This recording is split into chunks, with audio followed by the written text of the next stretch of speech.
The funny thing about fate, it loves bad timing. Because out of every human being on this frozen mountain, it just had to trap me with him, former high school bully.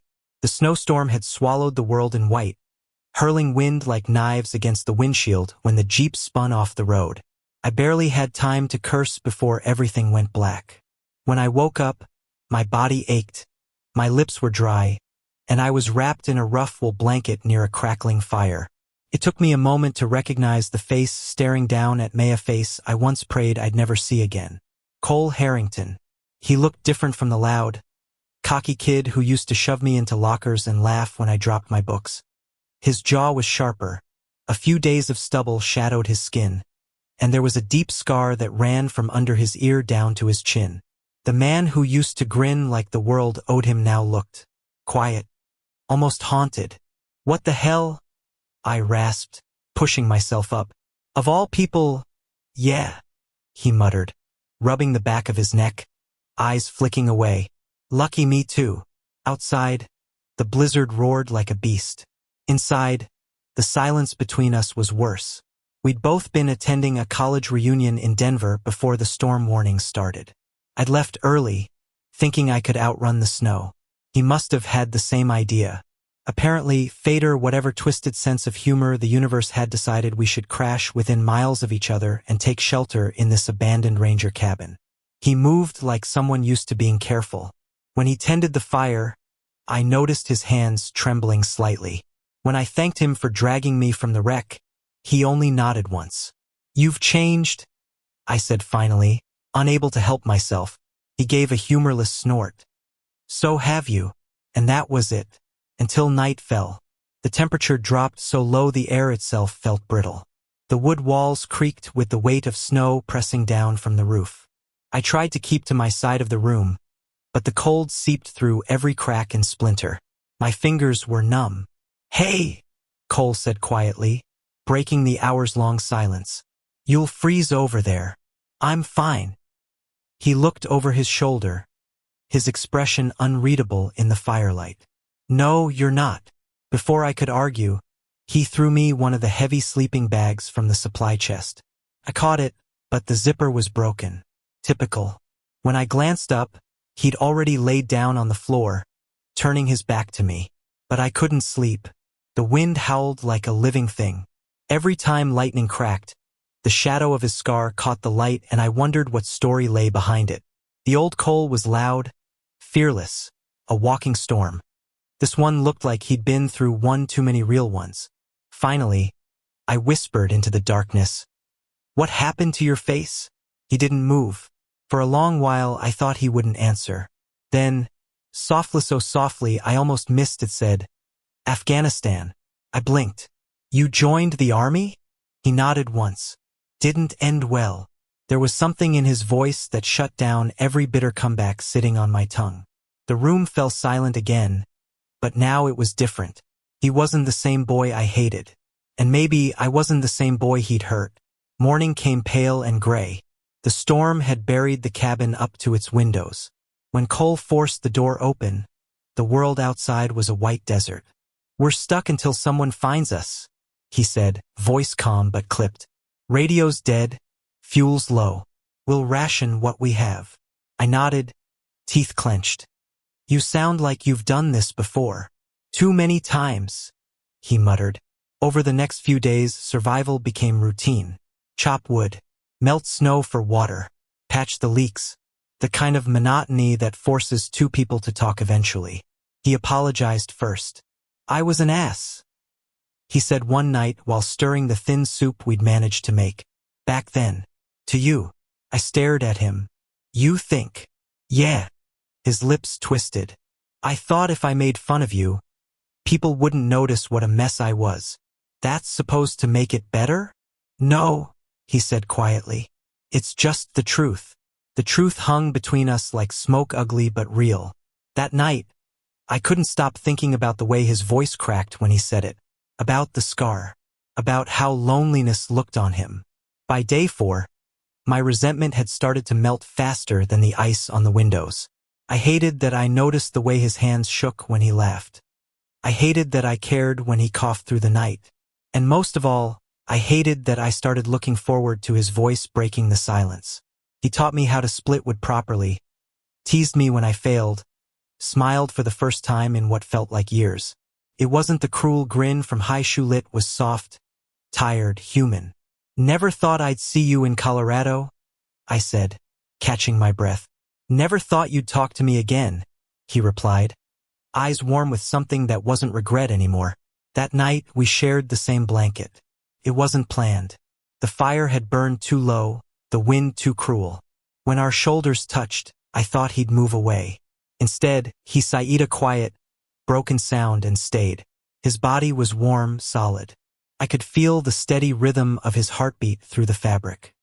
Somewhere between exhaustion and the soft hiss of snow outside, I whispered, "Why'd you really join the army?" He hesitated. Then, "Because I hated who I was.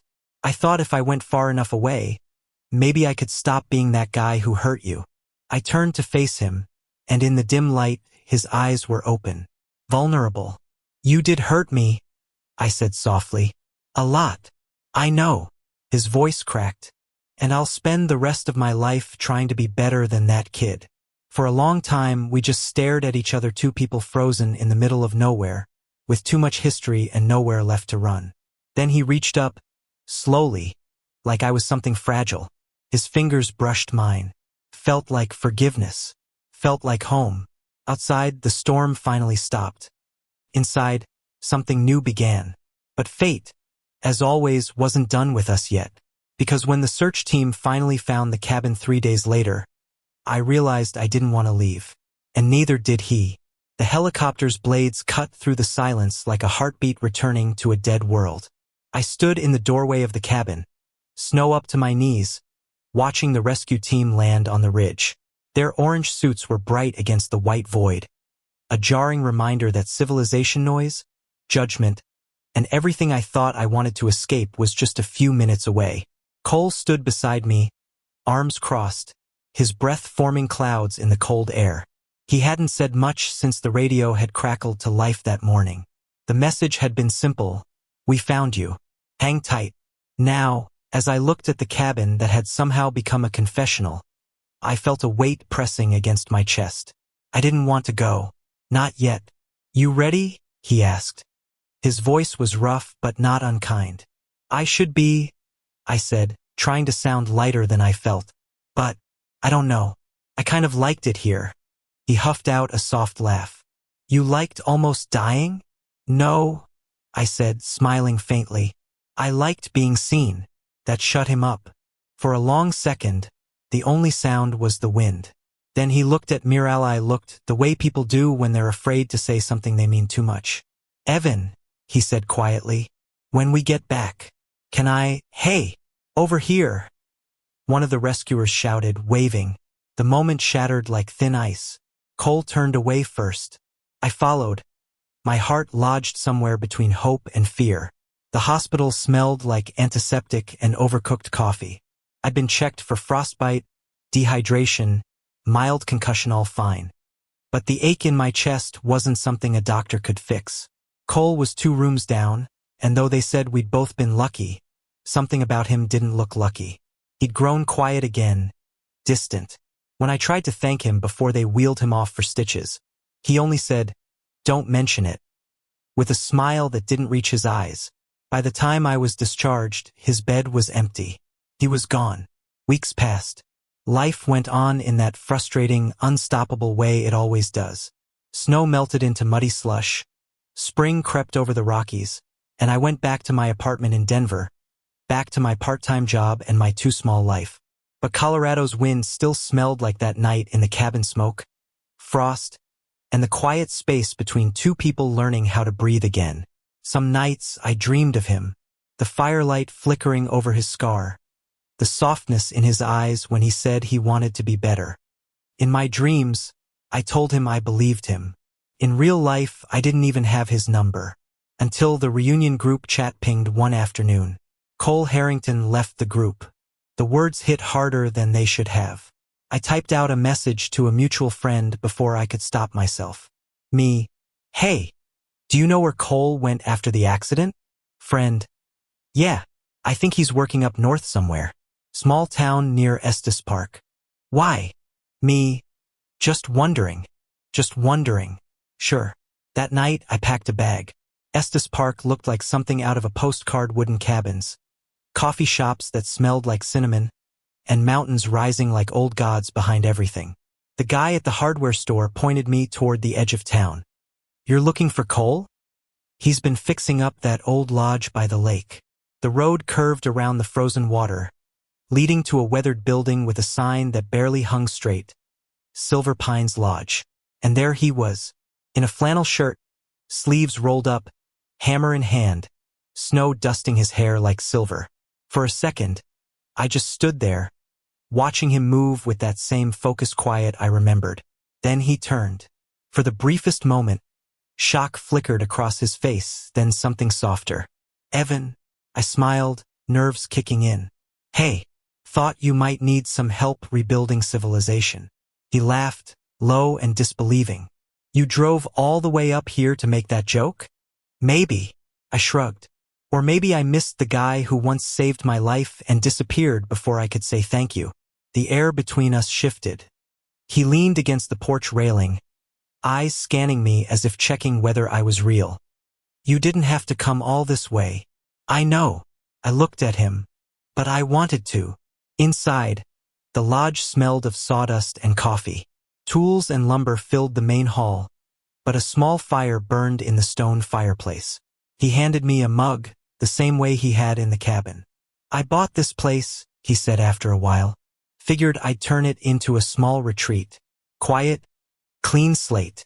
Sounds nice, I said. He nodded. It's something. Keeps my hands busy. His voice trailed off, and I saw that distant look again, the one that came when his mind drifted somewhere darker. How's the scar? I asked softly. He touched his jaw, the ghost of a smile on his lips. Still there. It suits you. He blinked, clearly caught off guard. You think so? Yeah, I said. It's proof you survived.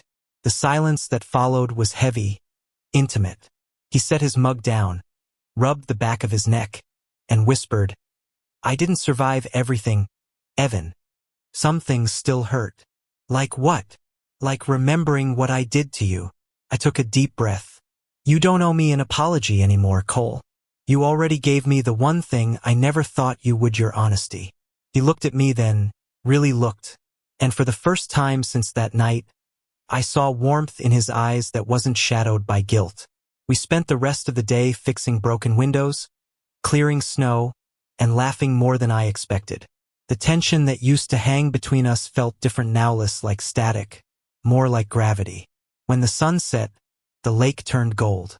I found him outside, standing by the water, hands in his pockets. The reflection of the mountains shimmered behind him, and the wind played gently through his hair. You ever think about what comes next? I asked quietly. All the time, he said, but I stopped trying to plan it. Life's better when it surprises me. Like getting trapped in a blizzard with your least favorite classmate? He chuckled.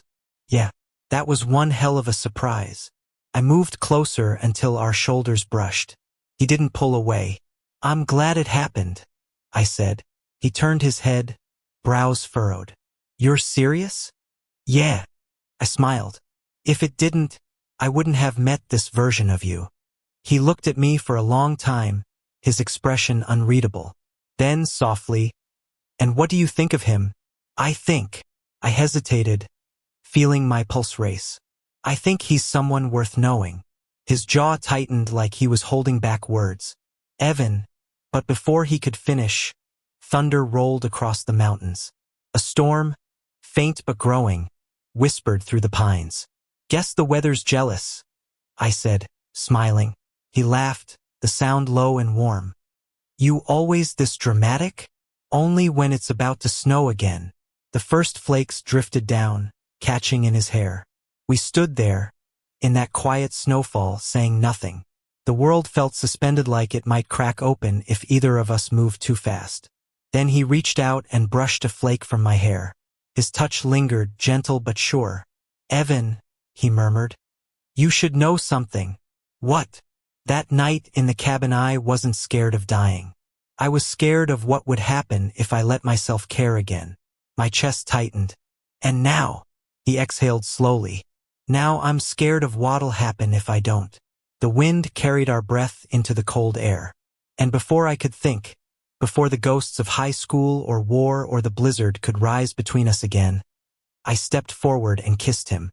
It wasn't perfect cold lips, shaking hands, the taste of snow, but it was real. Years of anger, confusion, and loneliness melted into that single moment. When we finally broke apart, his forehead rested against mine. I didn't think I'd get a second chance, he whispered. Neither did I said. But maybe we both deserved one. The storm passed overnight, leaving the world wrapped in quiet silver. For the next few days I stayed. We worked on the lodge together, side by side, like we'd been doing it forever. Sometimes he told stories from his deployment, not the gory kind, but the ones about small kindnesses, shared cigarettes, and the sound of laughter in places where it shouldn't have existed. And sometimes we didn't talk at all. One evening, as the sky turned orange over the frozen lake, he said, I used to think scars made people ugly. And now, I asked. He smiled, looking at me. Now I think they just make us real. I reached out, tracing the edge of his jaw with my thumb. Then you're the most real person I've ever met. His breath hitched, and he kissed me again, slower this time, deeper, as if sealing a promise neither of us had dared to say aloud. It wasn't some cinematic ending with swelling music and fireworks. It was quieter, more human. Just two men learning how to start over, one broken board and hesitant smile at a time. He built walls for the lodge. I painted them. He fixed the roof. I filled the rooms with warmth and laughter. And when the first guests arrived, that summer, hikers, artists, people running from their own storms who stood on the porch, side by side, watching them walk up the hill. He slipped his hand into mine. Guess we did it, I murmured. Yeah, he said, squeezing gently. We survived. No, I said, turning to him with a grin. We lived. Spring melted into summer, and with it, the world seemed to exhale. The mountains bloomed with wildflowers. The air smelled of pine and sunlight, and the Silver Pines Lodge finally opened its doors to strangers who were all, in their own ways, looking for refuge. Sometimes I'd catch Cole standing by the lake at sunrise, hands in his pockets, watching the reflection of the sky ripple on the water. He looked peaceful then, like a man who had finally stopped running. And in those quiet mornings, I realized I wasn't running anymore either. We'd built something small, simple, but real. A place that felt like both of us. Wood and warmth, silence and second chances. But the past, as I was learning, never vanished. It only waited for the right time to knock. It started with a letter. It came in the middle of July, tucked beneath a pile of invoices. The return address was from Denver Veterans Outreach. I handed it to Cole while he was fixing the front steps. He froze as soon as he saw the seal. You gonna open it? I asked gently. He hesitated, jaw tight. It's about one of my old unit guys. Probably another memorial. He slipped a finger under the flap anyway. As he read, the color drained from his face. Cole, his hand trembled. They're asking me to speak about what happened over there. The silence stretched, heavy with things unsaid. I'd never pushed him for details about his scar, about the war, about why he flinched at fireworks or went silent when someone mentioned Afghanistan. But now, looking at him, haunted eyes, shaking breath, I realized that the ghosts he'd left behind were calling him home. You should go, I said softly. He shook his head immediately. No, I can't. Yes, you can. I'm not that man anymore, he said, voice cracking. And I can't stand in front of them pretending I was some kind of hero. I wasn't. I stepped closer. Then don't pretend. Just tell the truth. His eyes lifted to mine, raw, vulnerable, terrified. What if they hate me for it? Then let them. You survived the storm once, Cole. You can survive this too. He didn't answer, but when I touched his arm, he didn't pull away. We drove to Denver 2 days later. The city felt too loud, too fast after months of mountain silence. The event was held at a small community center, nothing grand. Just rows of chairs and a banner that read Veterans Healing Project. I waited in the back as Cole walked to the podium, shoulders squared, scar visible under the harsh fluorescent lights. He didn't read from the paper he'd brought. He didn't need to. I used to think scars meant strength, he began, that they proved I'd survived. But some scars come from what you did, not what was done to you. A hush fell over the room. I hurt people, he said simply. Not in combat back home. Before the army. There was this kid in high school. I made his life hell. And I thought if I went far enough away, fought hard enough, maybe that would make up for it. But war doesn't wash you clean. It just shows you what kind of person you really are. My throat tightened. He took a shaky breath. I don't deserve forgiveness. But I've learned that maybe it's not about deserving it. Maybe it's about trying every day to be someone who would. When he finished, no one clapped right away. The silence felt like prayer.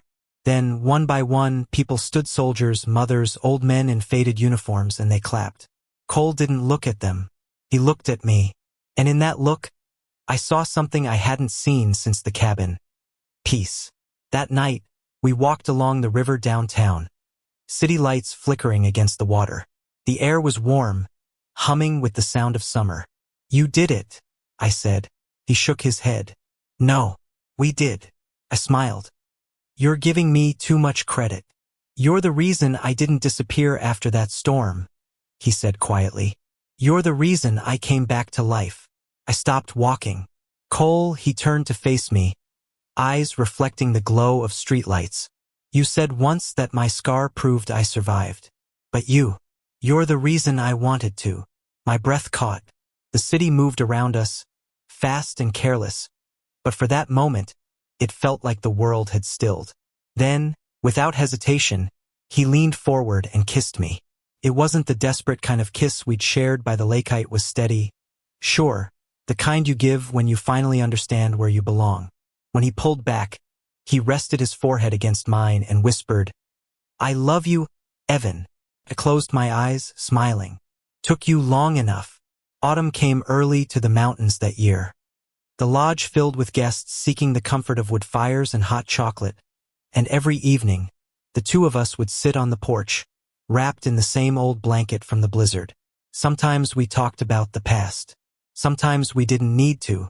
Once, while watching the leaves turn gold, he said, You ever think about how weird it is that it took a snowstorm to make this happen?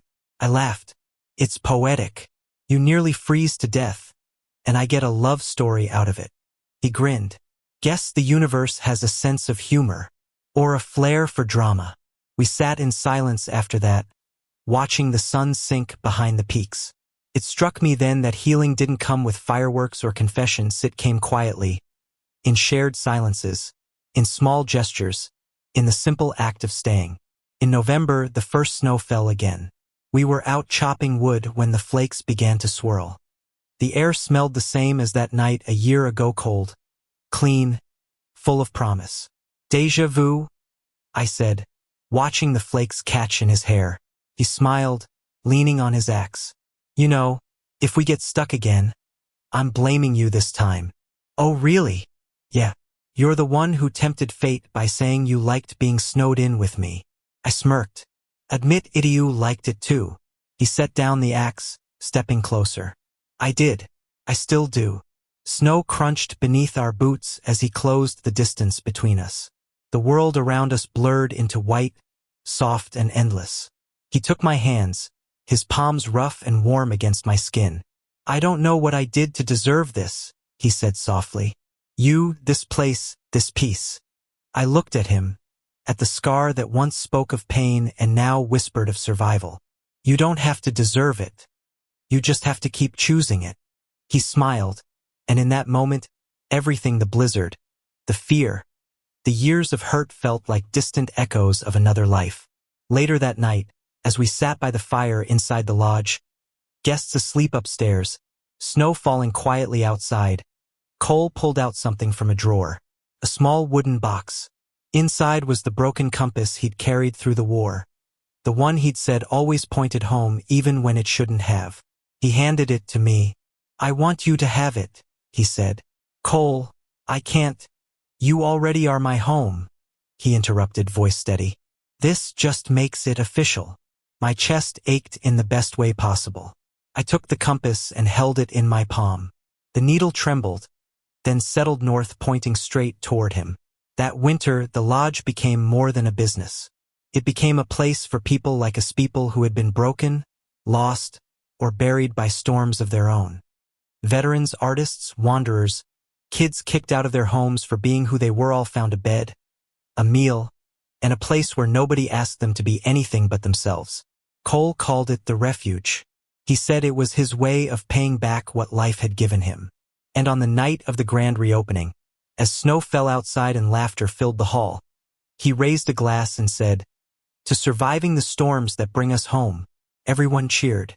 I just smiled and watched him, my heart full in a way words could never explain. Years later, when the story of the refuge was written about in a travel magazine, the reporter asked us how it all began. Cole laughed and said, "A blizzard." I added, "And a bully who learned how to love." The reporter smiled, thinking we were joking. Maybe we were, a little. But as Cole's hand found mine beneath the table, I knew the truth was much simpler. Sometimes the storms that destroy you are the same ones that show you where to rebuild. Outside the window, the snow began to fall again, soft, endless, familiar. Cole stood and opened the door, letting the cold rush in. I followed him out onto the porch, the world glowing silver in the moonlight. He turned to me, that quiet smile still tugging at his lips. "You know," he said, "I used to think blizzards were something to fear. And now," he slipped an arm around my shoulders, pulling me close. "Now I think they're just how the universe reminds us that warmth means something." The wind howled softly through the trees. I leaned into him, the snow falling in delicate spirals around us, and whispered, "Then I hope it never stops snowing." He laughed, low and content. "Careful what you wish for." But I only smiled, resting my head against his chest, feeling his heartbeat steady and sure beneath the layers of winter and time. And as the snow buried the world in white once more, I realized something simple, something true. The storm that had once trapped us hadn't been a curse. It had been a beginning. Thank you for listening. If you find it interesting, please like and subscribe to follow the next stories.